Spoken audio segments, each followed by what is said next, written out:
Listen, guys, you know me. I don't pay anyone for anything. Even Adish, who's editing this video right now, doesn't know I'm not going to pay him. But to humor my friend Aiden on a recent episode of the Lemonade Stand Patreon podcast, he asked how Doug and I run our different businesses and our different philosophies on, I don't know, risk and hiring and all of that.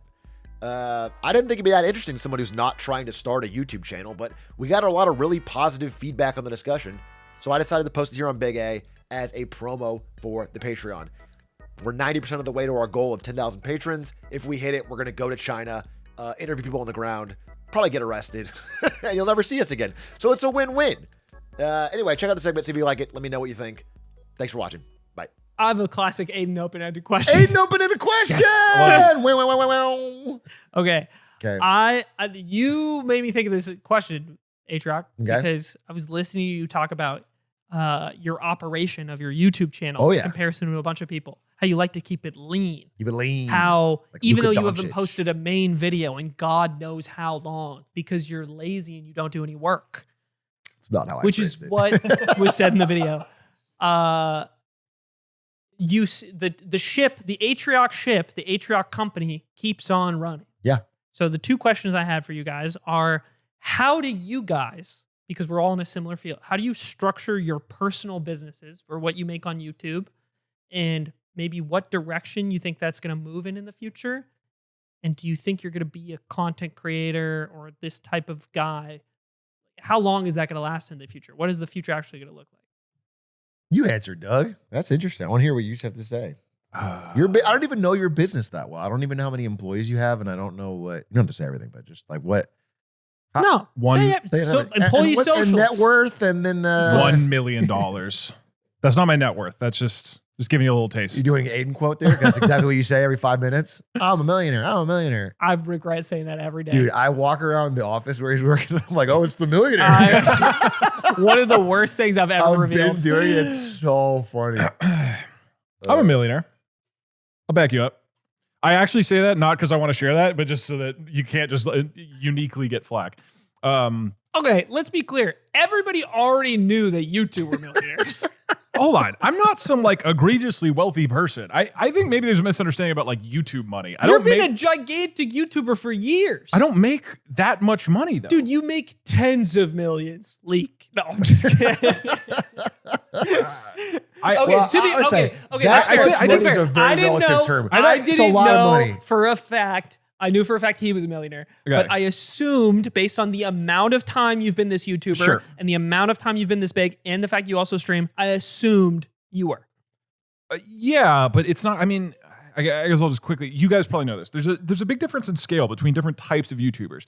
Somebody who puts out a video every day versus me who puts out a video every 2 to 3 weeks is going to make 10 times as much money. If they hit the same number, if they get 1 million views on every video and I get 1 million views on every video, they just make more money. So there's a huge discrepancy. So somebody like Ludwig, who at least for large swaths of his time on YouTube, even if he has less views than me, he presumably makes far more money because he's posting just way more videos. Dude, I was at Ludwig's birthday party and Slime pocket watching asked me how much I make on YouTube. But I'm pretty proud of it. I'm like, this is how much I make a month. And he's like, damn, that's pretty good. And then he asked Ludwig to guess my number, and Ludwig guessed double what I make, and he thought he was lowballing. And I felt like such a broke bitch. Yeah. As the guy at the table who knows exactly how much money Ludwig makes. It's absurd, dude. No, I've seen his fucking YouTube analytics. It's crazy. Yeah. It's way. He guessed double my number. I was like, what? He gets still know. And then he also had a YouTube contract, which is however many millions. I don't know that. So it's like you start the year. I can tell you after the show as a multi-millionaire, and then you're adding everything on top of that. You might have blown that. Good opportunity. Come on, man. Yeah. Come on, dude. So I mean, I'm definitely well off, but it's not. I think sometimes people just lump big YouTubers together, and there's like orders of magnitudes of difference. It's a huge deal. So I'm well off, but I'm not like fuck you money well off.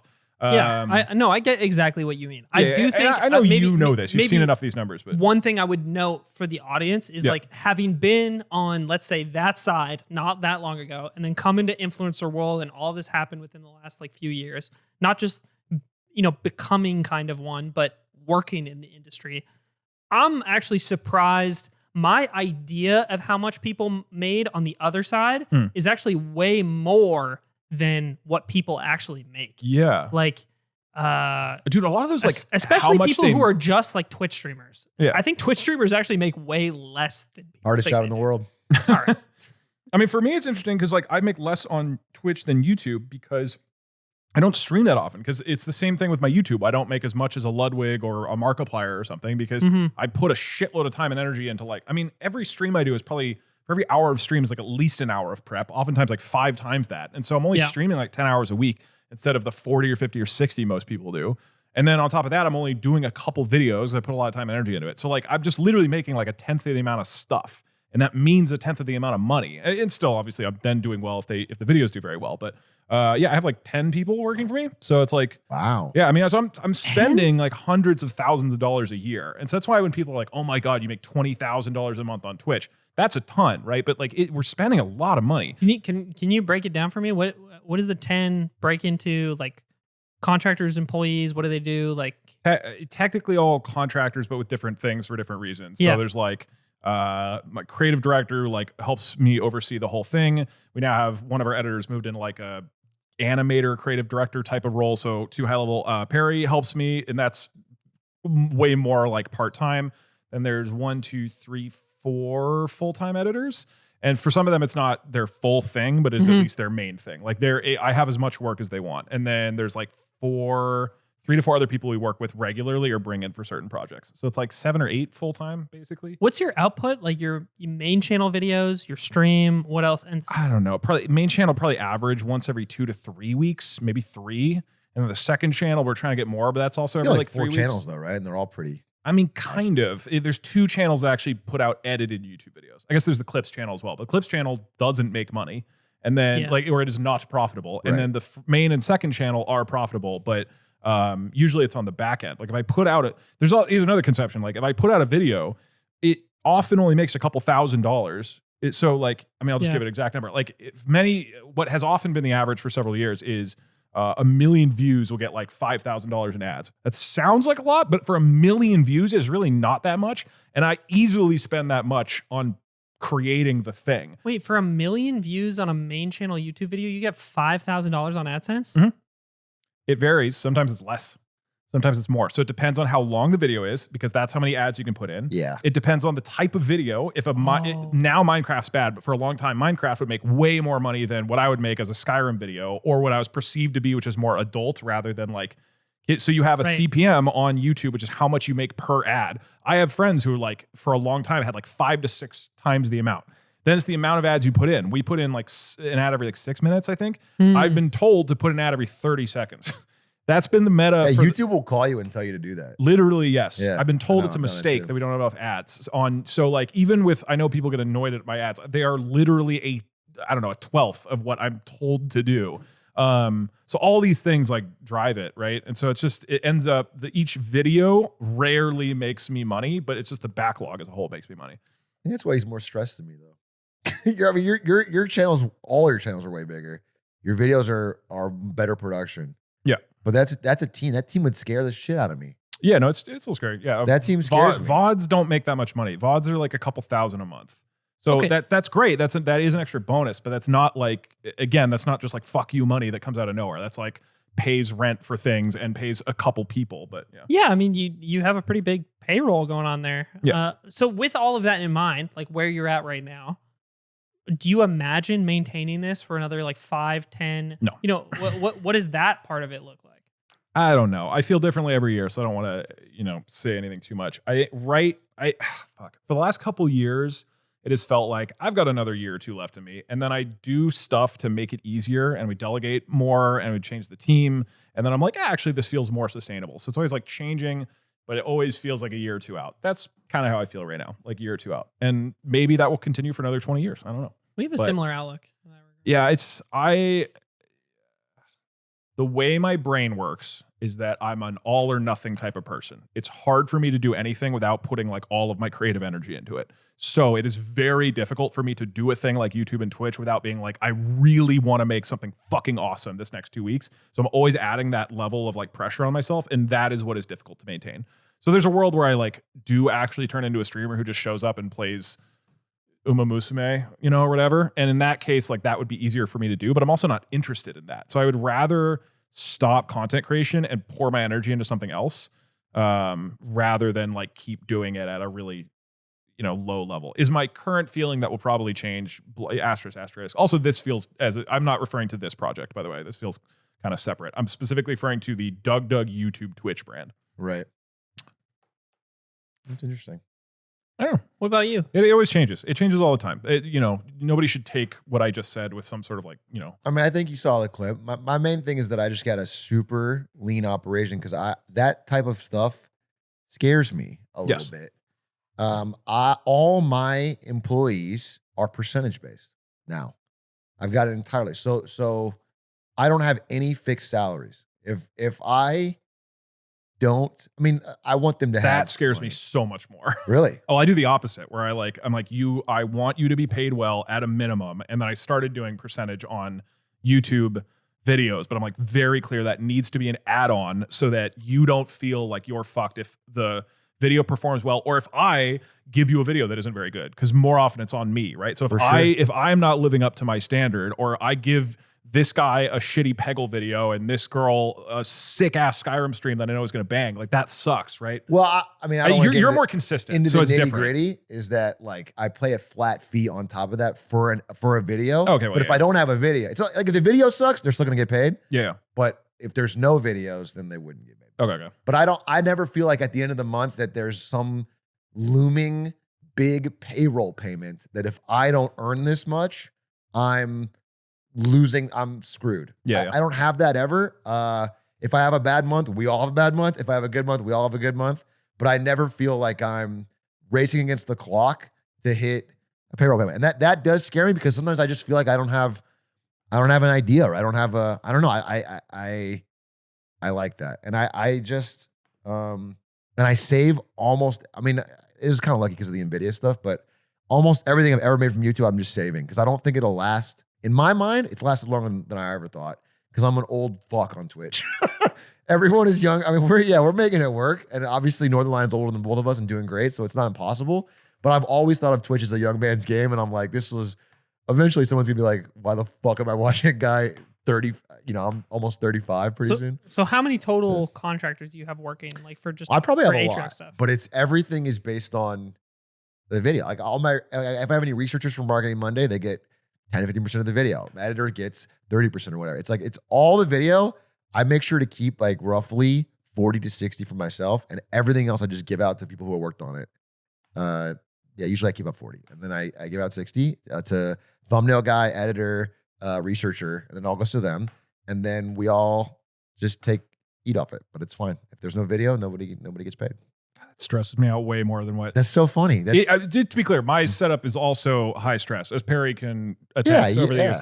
Like and that's why I've like really slowly expanded my team over the year, because I'm like, I don't want to do this unless I'm unless I'm like already a year or two in advance of being able to pay everybody if everything goes to shit. So I'm like ultra hyper conservative about it.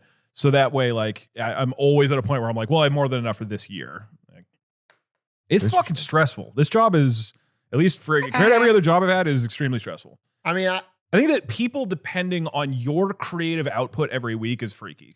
I agree with that. I think about that. The only person that I really feel this type of commitment to is my clips channel editor, Adish, who is like every single day a clip. He's committed to that, and he's full-time, nothing else, only on me. And some days I feel like I just don't have something I want to talk about, but I feel like I have to do it, or he's not going to have a topic. And then his streak gets broken. And then this whole thing that he's built that, we've worked on together, that feels stressful to me. And I want him to, but. Well, that's fine. Because he edits Lemonade Stand now. He doesn't need you anymore. Yes. I think that's why all my editors are trying to jump to this fucking project. Because they want the.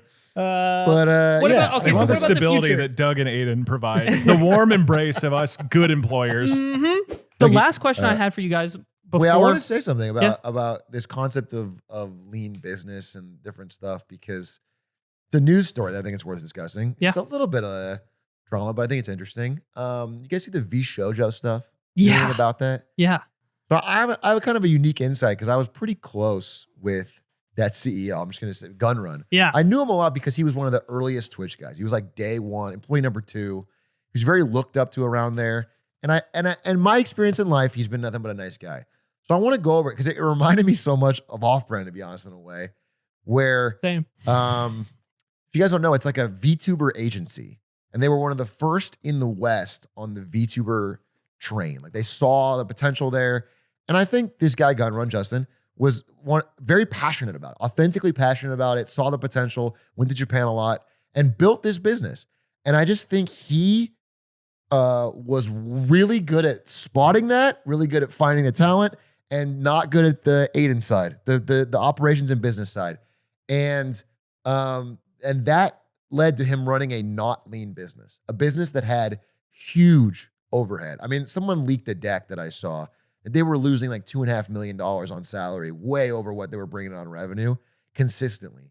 And then constantly raising money to bail out that thing. And they had the viewership and they had the thing, but then that business hit the wall. And then it hit the wall in a similar kind of way to what Off-Brand did, where it wasn't bringing enough money for the salaries. But they didn't have an Aiden to call it early and figure it out. And then like they hit it in the most inopportune, disastrous way. And I think a lot of people want to point out or like call this guy. I feel it because I know him personally, so I like bringing this up. But I think in zero way was Gunrun evil here, or like I think he was just out of his depth on running a business, and it completely caught. And that's still something people can be mad about. I mean, we could replace Gunrun here with a different name, and a different company, and we could say the exact same thing. No, literally, I think you could. and so. And I don't think it's the only content business to go through a very, or like, I mean, there's a ton of YouTube MCNs that had similar thing. People that have made money largely off of content ad revenue. I think esports content, too.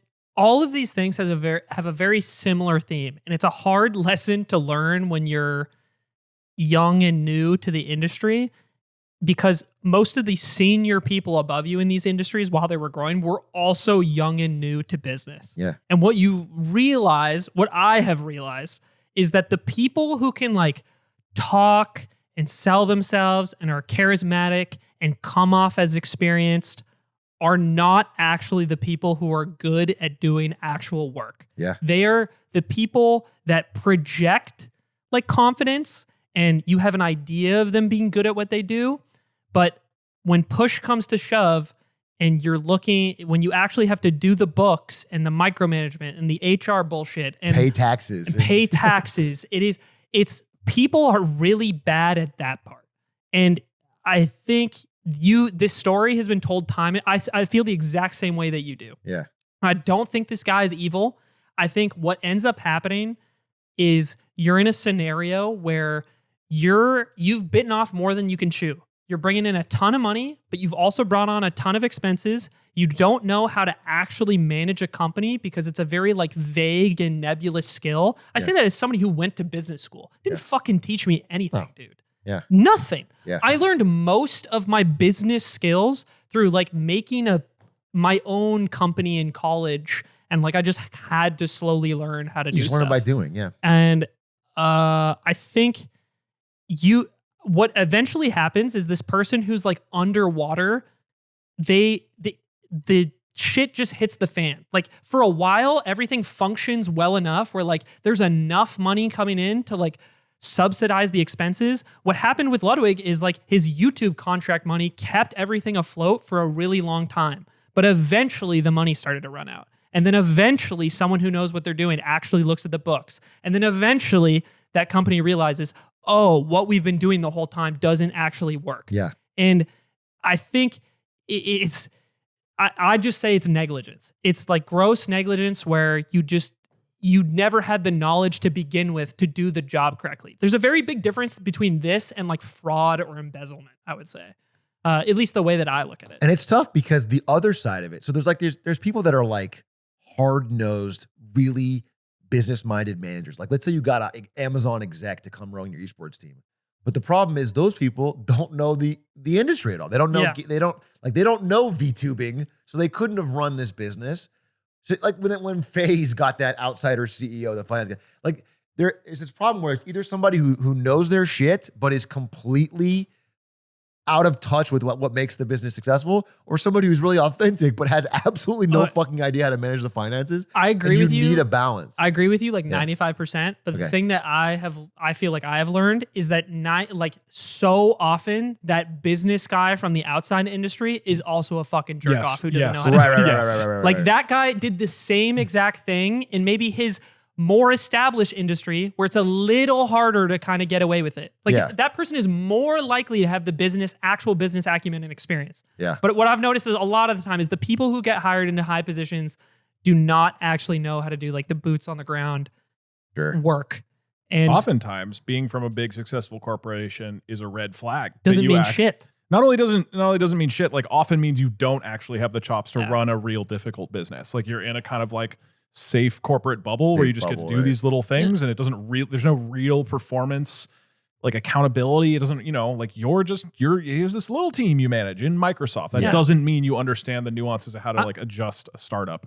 I was talking to you about this when we went to Copenhagen and we were just walking along the water and we were talking about lessons about hiring friends and lessons about hiring in general. And one thing I've hung on to is that it's difficult to get what people are actually like from interviews. Like, you don't actually know how people work until you're beside them for like a couple months at a time and you see what they can deliver in the trenches. And like, it feels like interviews are just entirely bullshit. Like performance in interviews versus what people actually are capable of doing is so drastically different in my mind. And it is really, it's made me a little more jaded about hiring, actually. I mean, this happened not even in startup. This happened to me in NVIDIA. I'll fully admit, a bad interviewer at NVIDIA. I often would give 5 stars to someone who did a great job in the interview, and then we'd hire them, and they were not who we wanted they were not a good employee. And I was easily fooled by firm handshake, good smile, knows how to, confidence. Yeah, vibes. Yeah, the vibes. The vibes got me in quite a couple key interviews. One time there was a guy, I don't want to give identifying details, but he had a really good resume from really, really good gaming companies. And he had a good smile and he was cracking jokes, but he knew his stuff and he was going to NVIDIA. And I was like, this guy is going to be a star here. I put 5 stars. I wrote, this guy's got everything you need. And we're like, we'll just do one quick reference check. And I called someone, not from his references, but I knew someone who worked at this company. And this is a major gaming company, like a really big one. And I called them and I was like, hey, you know this guy? And she like started crying. He's the worst. Like, and so we dig a little deeper and it's like, this guy was absolutely tough, like a true sociopath, really, like, and like I completely fell for it. And like that it is so funny what you said. I really had to learn that the hard way, that interviewing is not the best way to determine it really is by doing. Someone who's done it is like the only way to have to do it. Yeah. It's hard. I think, if we could circle back to the beginning where we're talking about that culture of like grind set business. Oh, you make us the porn. Oh yeah. and because actually I just want to talk about porn. I feel like this peddles into the world of like guy you see on TikTok who like sells a class about being an entrepreneur and you need good people and like what hiring is like. And I want to have a conversation like this to give people maybe a more honest side of what it's like. It's also weird because I understand that most people won't be business owners, and I'm not saying everybody should seek that out. I think there's like a weirdly, like there's a rose-tinted version of what being an entrepreneur and business owner is online that I think is sold to young men specifically, and it's way different than how it's ever presented. It's like easier and harder in like all these different ways. And I don't know, I'm fucking 28 and I'm like still figuring it out. So that is just a weird tangent, but I always think this. I think one of the coolest small things that America could do is just minimize the massive amount of paperwork headache it is to just set up a business and get it running. It's actually such a pain in the ass for a regular person to like figure out health insurance for employees and all this stuff is just so complicated and difficult. And if Just it was weird easy, regulations for little businesses. You have to- yeah, I think more people would do it. I think more people would. And I think that is one of the big barriers that keeps big corporations on top. It makes the friction. You know what that is? It's the Estonian fucking. That's the Estonian national anthem. I regret it immediately. We should have more regulations on small business. Just to piss can't Aiden off. I'm so annoyed when you Believe bring up that he Estonia. supports everything Russia stands for. I think we should invade Estonia. And I'm actually saying it for real. He has been saying this off pod. I think the United States of America should invade Estonia and send them back. We should add bureaucracy to Bring bureaucracy back to Estonia. Make Estonia bureaucratic again. Let's make hats. Mila. This is good. Good conversation. Yeah, I don't know. Yeah. Anything else you guys want to add? No, I mean, I think if anybody listening to this if you feel like the back 20 minutes of this was like interesting, because I feel like there aren't actually a lot of spaces where creators talk about business directly about themselves. I feel that way at least. And you have like more specific questions, or you guys want us to talk about this more, I'd be curious to hear it. But otherwise, we'll see you guys later.